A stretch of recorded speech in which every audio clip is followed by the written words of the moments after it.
The fire in the common room had burned low by the time the grey-coated man said the name aloud.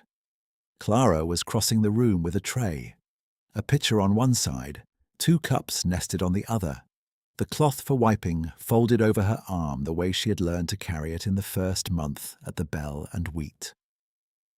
She was moving toward the window table when she heard it. It was not a shout. It was the ordinary voice of a man placing a face he has been uncertain about. The way you name something you recognize somewhere it has no right to be. The man in the grey coat spoke it simply, nearly to himself, and 3 men in that room moved before the sound had finished. The man near the fire set down his letter. The one near the door pushed back his chair. The grey-coated one was already on his feet, and the word he had spoken still hung in the air over all of them. Clara stopped. She did not know the name. She had never heard it in any room she could remember. The tray was warm against her forearms, and the cups had not rattled. And across the room at the corner table, the man who had been quiet for 5 days, in the way some men are quiet when they are deciding something very carefully, lifted his eyes to her. He looked at her. She knew his voice. That was what she knew. She had heard it across 2 cups of tea, across 5 evenings, across the particular kind of silence that settles between 2 people who are not yet speaking about the thing they both feel. She knew the cadence of his questions.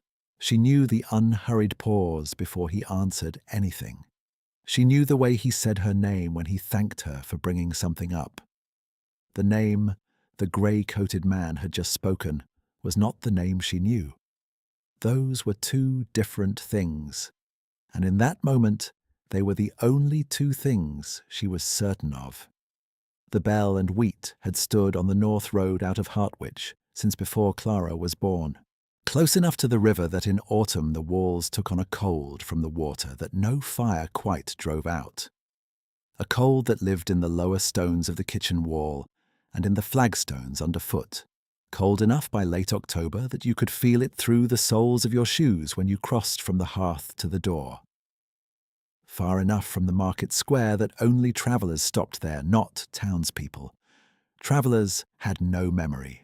They paid, they slept, they ate, and they were gone before any particular impression of them could settle, which suited Aldous Fenn very well. Clara had come to the Bell and Wheat 2 Novembers before, in the weeks after Thomas Whitfield died, and left her a name and a debt and a house that was no longer hers.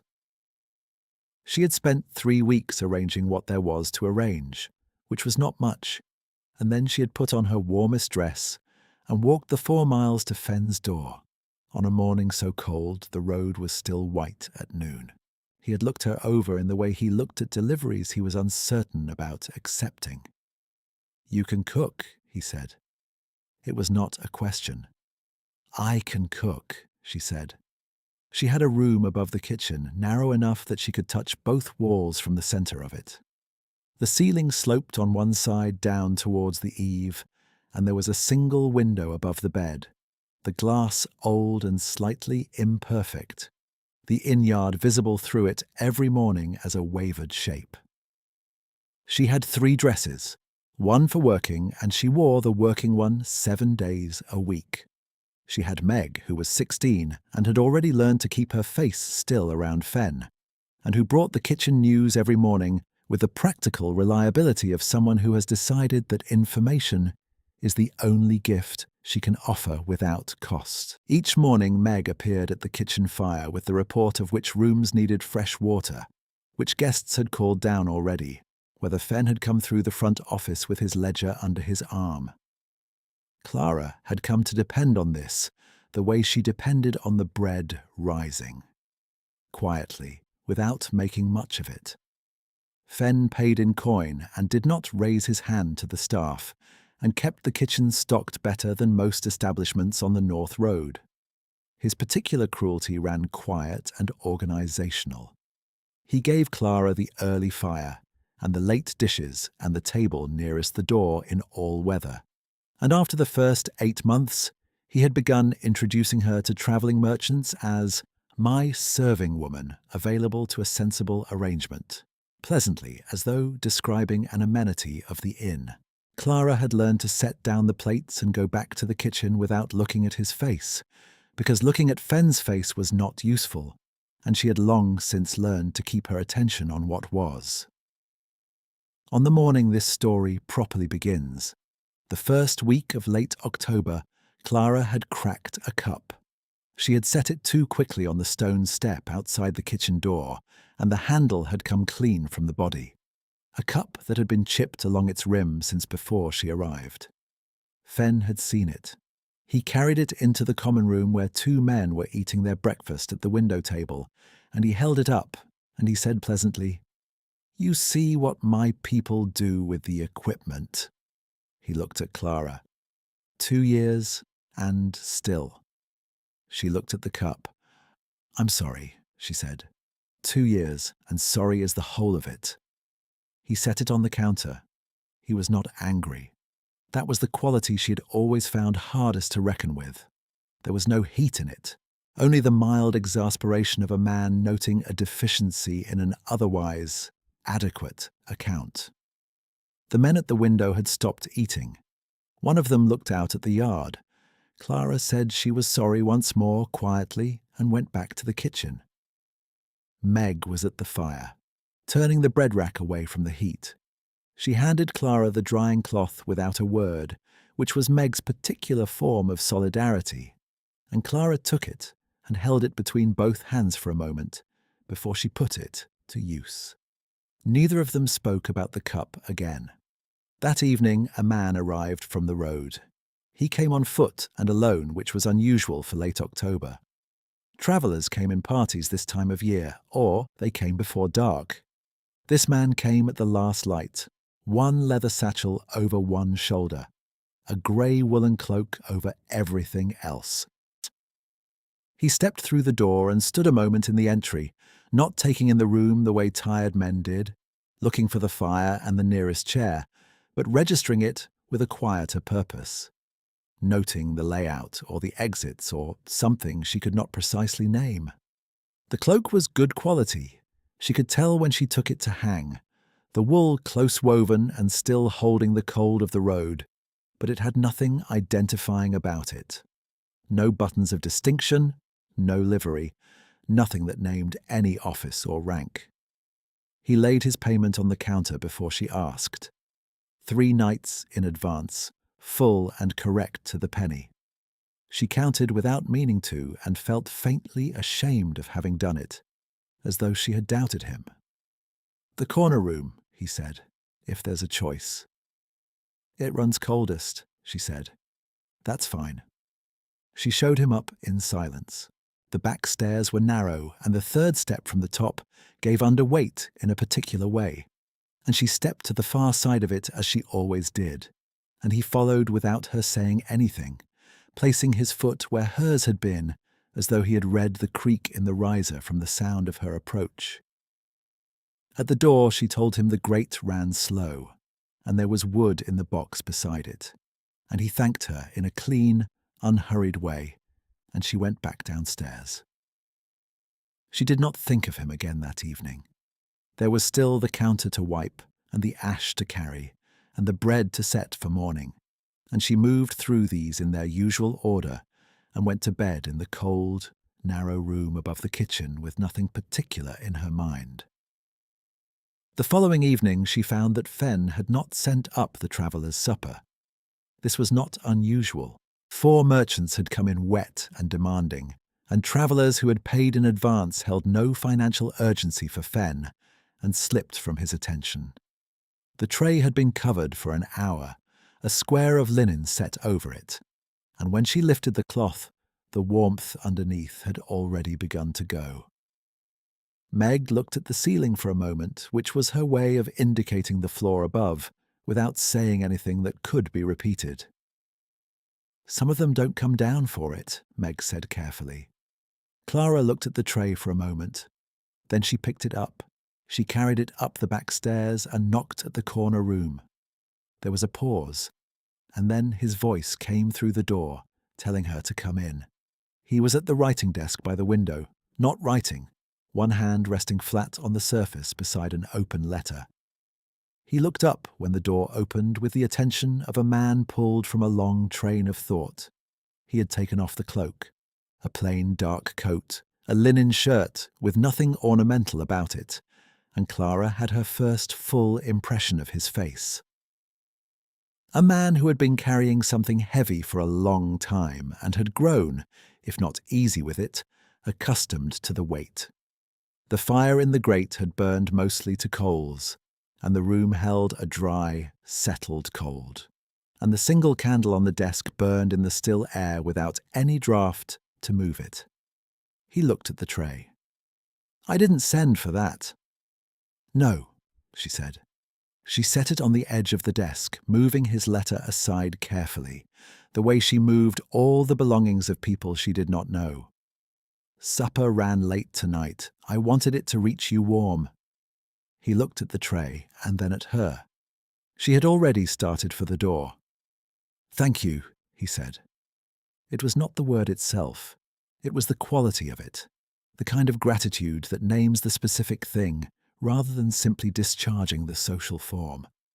She felt it land somewhere she had not expected. She did not turn around.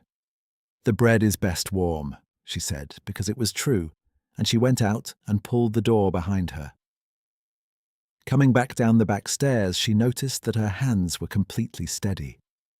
Over the next 2 evenings, she was in and out of the corner room as routine required, and each time she was aware of the particular quality of silence in it, which was not the silence of a man at rest, but the silence of sustained attention.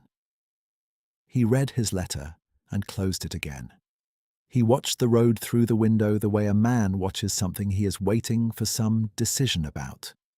He thanked her when she brought things, in the same deliberate way, and he did not ask her name and she did not ask his. She came to know the room the way you know a room you enter often without meaning to study it. His leather satchel propped against the wall beside the door rather than opened on the bed. His coat on the peg rather than across the chair. The surface of the desk kept clear to one side where the letter lay. The orderliness of it registered somewhere in her without her naming it. On the third evening, she set a cup too near the edge of the small table, and it went over. She bent for it at the same moment he did. Their hands stopped a few inches apart on the floorboards, neither reaching further. He sat back. She took the cup. It had not broken. "Sit down for a moment," he said. The refusal was nearly out before she caught it. She set the cup on the table and sat. They talked for 20 minutes. Nothing that would have mattered to anyone listening from outside that room. The road north, the early cold, whether the bread here was any different from what you could get farther south. He asked questions and waited for the full answer before the next one, which was unusual enough that she noticed it, and found it, quietly, a relief. He asked how long she had been at the Bell and Wheat. 2 years, she said. He was looking at her with the quality of attention she had noticed since the first evening, something neither assessing nor pitying, quieter than either, the look of a man who is listening to more than the specific words. "Is it work you chose?" he said. She looked at the cup on the table between them. "I chose to stay. That's not quite the same thing." The candle burned. The fire in the grate made its small sounds. "No," he said, "it isn't." She left shortly afterward, carrying the feeling of having said something true she had not rehearsed, and the feeling sat in her chest in a way that was not unpleasant. On the 4th evening, he poured her tea before she could set down the pot. The small reversal of it caught her off balance in a way that was out of proportion to the act. She sat with both hands around the cup, the warmth going through her palms, and they talked longer that evening, past the settling of the fire. About what her life had been before the Bell and Wheat, not the whole shape of it. Enough that he understood the shape without requiring her to enumerate the losses, and he received what she gave him carefully, knowing when to stop asking, and the precision of that restraint was a kind of attention she had not been given in a considerable time. The window beside the desk was dark by then, the north road empty below it, the glass showing nothing but the candle-lit room behind her and the small flame between them. When she left that evening, she was thinking about his hands on the desk, the steadiness of them, the particular quality of stillness in them. She recognized this as information. She did not decide what to do with it. She had forgotten the water basin that afternoon. She remembered it only when she was passing the shelf on her way to bed. The basin sat in its place on the shelf beside the eastern partition, the partition that had shifted in a hard frost some years back and had never been properly rejoined, the gap near the ceiling on the eastern side that let sound through in certain temperatures when people stood in certain positions in the small office on the other side. Clara knew about the gap the way you know any structural fact about a building you have worked in for 2 years. She stopped to fill it rather than leave it empty for morning. She was pressing the basin back into place when she heard Fenn's voice. Then another voice, lower and deliberate. It took her a moment to place it. Edmund Crabbe, who had come through twice this week and stayed in the room across the hall from hers without ever speaking directly to her. "She's been here 2 years, Fenn was saying. She knows the work. I'm not looking for a housekeeper." Crabbe's voice was the voice of a man making a distinction he has made before in this type of conversation, noting it for the record. "She's quiet," Fenn said. "Not the kind that makes trouble. You won't have complaints." The silence from the other side held for a moment. "Bring her Friday," Crabbe said. "She'll be there." The comfortable satisfaction in Fenn's voice was exact, the sound he made when a thing had concluded the way he had planned. "You'll find her practical." "Practical," Crabbe repeated, turning the word as though weighing it. "How old?" 28. The pause stretched. "All right, Friday." Fenn laughed his comfortable laugh, short and certain, the sound of accounts levelled. Clara did not move for a moment. The basin was full. The water had gone cold. She dried her hands on the cloth she kept at her side. She walked out of the kitchen and up the back stairs and into the narrow room above the kitchen and sat down on the edge of the bed in the dark. Her window showed a November sky, cloud from edge to edge, except for one break near the horizon, one low star visible in it. 2 years of early fires and late dishes. 2 years of standing with her hands at her sides while Fenn held up broken cups and spoke of her in front of strangers, as though she were part of the inn's inventory. She had stayed because there was nowhere to go that was hers, and she had not asked herself too carefully whether that would remain true, and Fenn had been answering that question at his own pace in the arrangement that suited him. He had been saving her, practically. She sat in the dark for a long time. Then she got up and went to the window and looked down at the empty inn yard, the dark road beyond the gate, the bare trees on either side of it with nothing left on them. She thought about the corner table, the tea poured before she had put down the pot, the way he had sat for 20 minutes and asked about the road, and then asked about the other thing, the honest thing, and listened to the full answer without pressing for more than she had offered. She thought about what he had said. "No, it isn't." She understood what she had meant when she answered him more precisely now than she had at the time. Choosing to stay and having chosen were 2 different things. She had only ever done one of them. The night moved around the star until she could no longer find it in the gap between the clouds.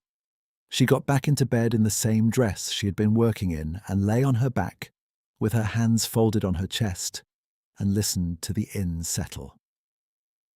The building had its sounds at this hour, the timbers in the cold, the wind finding the gap under the east door, Fenn's methodical step in the room beneath hers as he locked and checked and counted. She knew all of these sounds precisely, the way you know the sounds of any place you have lived in long enough to stop hearing the noise and begin hearing the structure. In the morning, she made the fire, the first one as she had every morning for 2 years, and she got the bread up, and she did not look at the partition wall near the eastern shelf when she passed it. Crab came down to breakfast and ate at the window table. He had the look of a man who had concluded a piece of business and was moving through the remaining hours until completion, with his mind already somewhere else. He had taken the window table and he ate with the systematic attention of a man working through a meal without tasting it, his knife moving across the plate in steady intervals, his gaze fixed on the road outside where the morning light lay flat and colourless on the frozen mud. Clara brought his plate and his cup, and he received them without raising his eyes from the road outside. That evening, she found herself on the back stairs with a candle she had taken from the kitchen shelf. She had not planned it with any completeness. The tallow candles on the upper corridor went early in cold weather, and the corner room was at the end of the corridor, farthest from the stair.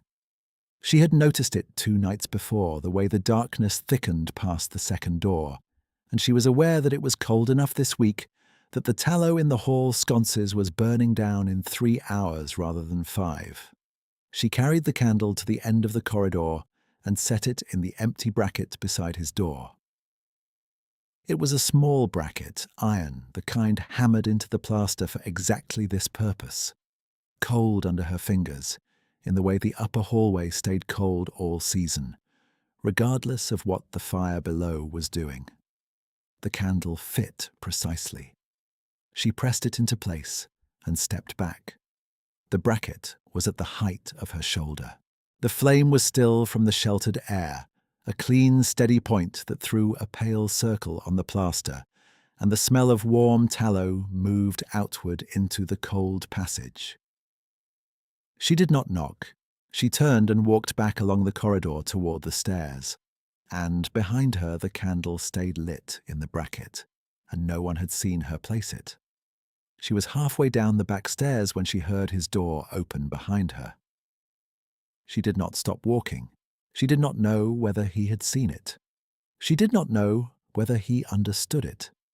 She went back to the kitchen, and the fire there was still high, and Meg was sitting beside it with her hands in her lap, the mending she had brought from her room left untouched on the hearthstone at her feet. Meg looked at Clara's face, and then looked back at the fire, and said nothing at all. She slept better than she had expected to. In the morning she rose early and dressed in the cold, and went down to the kitchen and began the fire. She was thinking about Friday. The word had the weight of a specific stone in her chest, smooth and ordinary and heavier than it should be. Crab would take the room across from hers on Thursday and be available Friday morning, and Fen would bring her into whatever room he had chosen for it, because Fen was thorough, and that would be the arrangement, and she was aware that she had, until 2 evenings ago, simply failed to look at it long enough to understand its shape. The fire was up. The bread was started. Meg came down with her hair not fully dressed and went directly to the bread rack without looking at Clara, and the 2 of them moved through the kitchen in their usual pattern, handing things across the work table, not speaking. She was at the work table when she heard the front door. She wiped her hands and went out. Crab was standing at the foot of the stairs in his travelling coat, which meant he had been out early.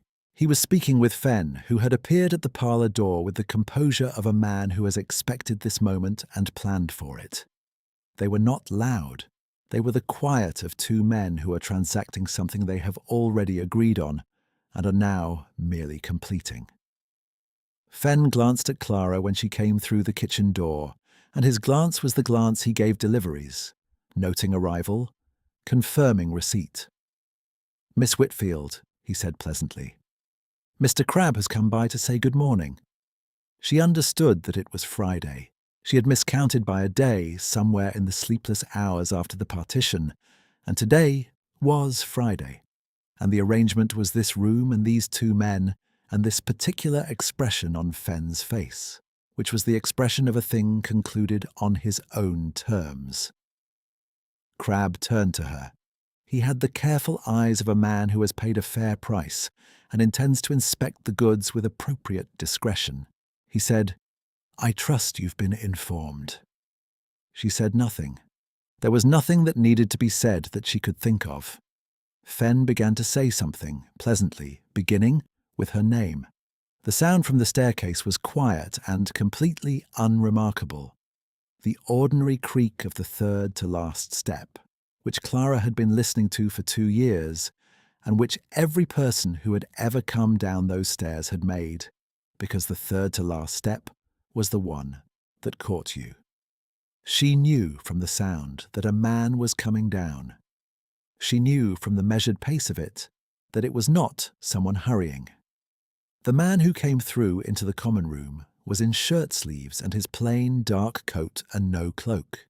He had his satchel over one shoulder, which meant he had been planning to settle up and leave. He saw Clara first, and then Fenn, and then Crabbe. And then he crossed the room in the direction of the counter, unhurried, and set his satchel down on its edge with a quiet precision that contained no announcement. A second man came in from outside at the same moment. Clara registered him as a traveller she had not seen before. A slender man in a grey coat, a legal-looking satchel, ink-stained fingers visible as he pushed the door. He came in shaking the cold from his shoulders, and he looked around the room with the quick, professional sweep of a man who is accustomed to finding the correct person in a room on short acquaintance.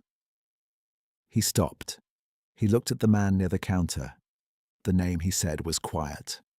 Nearly private, the way you speak when you are not quite believing your eyes.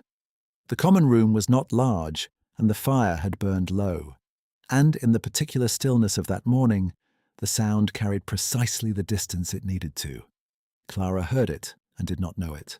She heard it the way she had heard it 5 days earlier, standing in the doorway. Only now she understood that she had heard something significant without the equipment to measure it, and the 3 other men in that room moved before the sound had finished. The man near the door pushed back his chair. Another near the fire set down his letter.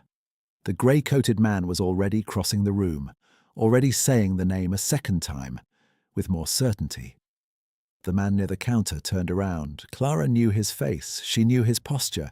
She knew the quality of stillness he carried in his shoulders when something was being decided in the room around him that he had not initiated, but intended to let complete. She knew all of this the way you know the sounds in a building you have lived in long enough to stop thinking about them. The grey-coated man said the name again, clearly now with a short title preceding it. And beside him, the man who had been sitting near the fire said simply, "Lord King's Counsellor." I wondered. Clara was still standing in the kitchen doorway. She could hear the fire. She could hear the wind at the east door. She could hear very precisely the sound of her own breathing, which was steady, and she held onto that one fact the way you hold something when the floor shifts. The tray was still in her hands. She had not set it down, and she looked at this detail without entirely being able to account for it. The voice she knew. That was the thing she kept returning to. She had heard it across 5 evenings, and the back stairs and the particular silence that lived in the corner room, and she knew it with a certainty that had nothing to do with titles, or court portraits, or any of the machinery now operating in the room around her.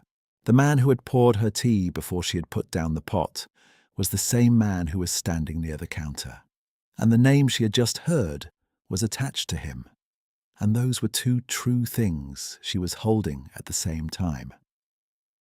Fenn had gone very quiet.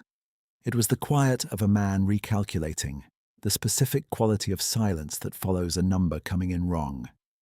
He looked at the man near the counter, and then back at the grey-coated man, and then at the one near the fire who had said the title, and his face performed a careful neutrality that was not the same as the comfortable satisfaction it had worn all morning. His hands, which had been folded at the front of his vest in the habitual posture he kept when a transaction was going his way, had separated and dropped to his sides, and he seemed unaware of it. "Mr. Fenn," said the man near the counter. Not loudly, in the same unhurried, clipped voice that Clara had been hearing for 5 evenings, exactly as it always was, except that it was now saying Fenn's name, which it had never done before. Fenn said, "I wasn't aware, sir, that you were—" "No." One syllable, politely placed, and it stopped Fenn as completely as a hand on his chest. "I believe Mr. Crabbe had a matter of business this morning." The voice was measured and flat and entirely without heat. It was directed at Crabbe now. Crabbe had not moved since the name had been spoken. He stood at the foot of the stairs with his travelling coat still on, and the expression of a man watching the ground reconfigure itself under his feet with no obvious way to relocate. He opened his mouth. He closed it. He looked at Fenn, who was not looking at him. "I think I have misunderstood the nature of the situation," Crabbe said. His voice had shed every trace of the easy proprietary certainty it had carried all morning. He looked once at Clara, briefly, and then at a point approximately above her head. "I will be on the road shortly. Good day." He went back up the stairs. His feet on the third-to-last step made the ordinary sound. No one in the common room spoke. The man who had set down his letter near the fire picked it up again, unfolded it, and appeared to give it his complete attention. The grey-coated man, Mr. Pierce, had the expression of someone who has introduced a great deal of consequence into a room and is now genuinely uncertain whether to remain in it. He made a small, apologetic gesture directed at no one specifically, and took himself to the far table and sat down with careful interest in the view from the window. Fenn had not moved. He was looking at a point somewhere near the middle of the room. The comfortable satisfaction was entirely gone from his face, and what remained was the expression of a man who has run a very sound calculation and found the total to be something other than he had expected. "Miss Whitfield," said the man near the counter. His voice was the same. She had known it would be the same. She set the tray on the counter ledge beside the kitchen door, carefully, the way she always set things down, and then she walked toward him across the common room, not quickly, because she was not performing anything.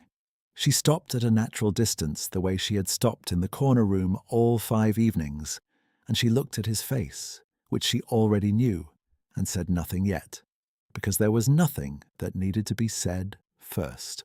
He said, "I should have told you who I was." She considered this. "You didn't lie. You just didn't say." He looked at her with the same quality of attention she had noticed from the first evening, neither assessing nor pitying, quieter than either, the look of a man listening to more than the specific words. "There's a difference," he said, "but it doesn't excuse it." She said, "You heard what Fenn said, about Crabbe, about Friday." It was not a question. "Yes," he said. The fire made its small sound. The wind moved at the east door. "And you stayed for the morning," she said. He looked at her steadily. "I was not going to leave you in that room without someone who understood what the morning held." She felt the candle scene resolve somewhere in her chest, the way a held breath finally completes. He had opened the door the previous evening. She had understood when she heard it from the back stairs that he had seen her place the candle in the bracket. She had understood it was an acknowledgement and not a request, and she had let it stand as exactly that. And now she was standing in the same room with the knowledge that he had stayed for the morning because he had intended to be there when the morning came. She said, "I put a candle in the bracket outside your door." "I know," he said. "I didn't knock." He said, "No." She looked at the empty bracket across the room, the one near the kitchen passage. It had its shape and its use, and its 2 years of her moving past it without particular attention, and it was the same bracket it had always been. She turned to look at Fen. She did not prepare her face. She simply turned and looked at him, the way she looked at anything she was finally seeing clearly. Fen looked at the man near the counter, and then at Clara, and then at something between them that he was visibly revising his understanding of. His mouth moved without producing a sentence. His hands had not found their way back to their habitual position. "She has a room above the kitchen," Clara said, "which runs cold in November. She has 3 dresses, and the one she is wearing is the working one. She has been making the first fire every morning for 2 years, and the last thing she washes every night is the cup you carried into the common room, in front of the merchants at the window table." She said it without heat, without performance, in the plain, direct voice she used when she was saying something true. She had no reason to dress for the room. Fen said, "Miss Whitfield," she said, "I'm going to pack my things." She went up the back stairs. She packed in the narrow room above the kitchen in less time than it might have taken because there was not much. 1 travelling bag, 3 dresses, a book, a small wooden box that had been Thomas Whitfield's, and contained nothing she needed to look at today. She buckled the bag on the edge of the bed and stood for a moment in the centre of the room, where she could touch both walls, and looked once at the sloped ceiling and the single window with its imperfect glass, and the wavered shape of the inn-yard visible through it. She had nothing to say to it. She carried the bag down the back stairs and through the kitchen and out through the kitchen door. Meg was at the gate. She had her shawl on, pulled close and knotted at the front against the cold, and she had a small bundle of her own, and she was standing at the gatepost with the practical stillness of someone who has already decided where she is going and is waiting for the relevant person to catch up. Her breath moved in small, steady clouds in the still air. Clara looked at her. Meg said, "I've been here 3 years and I was never going to leave before you did." Clara said nothing for a moment. Then she said, "You weren't meant to wait in the cold." "It's not that cold," Meg said, which was not true. Clara put her hand briefly on Meg's arm and they turned toward the road. Behind them the inn sat in the morning the way it had always sat, heavy and familiar, and no longer hers to keep in order. The man in the plain dark coat came through the front door. He had his satchel and his coat and nothing distinguishing about him, which was, she understood now, entirely intentional, and which she found she did not mind, because she had known him first without any of the trappings, and the man without them was the same man as the man with them, and that was the one thing she was certain of. He came to the gate. He said, "I have a house in Hartwich. It has a kitchen that runs warm and a fire that draws properly." A pause in the unhurried way of all his pauses, each one a deliberate space, rather than an absence of words. "It also has a room with a window that faces east, if you want to see the morning from it." Clara looked at the road. She looked at the bare trees on both sides of it and the grey sky and the one thin stripe of blue at the horizon, visible from here for the first time in the 5 days since she had looked for it from the window above the kitchen and found it only barely. She said, "Does it have a bracket for a candle?" He said, "It does now." She did not ask anything else. She picked up her bag. She walked through the gate. The candle she had pressed into the bracket outside the corner room was still in her coat pocket. The small stub of it, the one she had carried up the back stairs and set in place, and walked away from without looking back. She had taken it from the bracket that morning before she came downstairs, without thinking carefully about why. It was a practical thing. Candle ends had uses.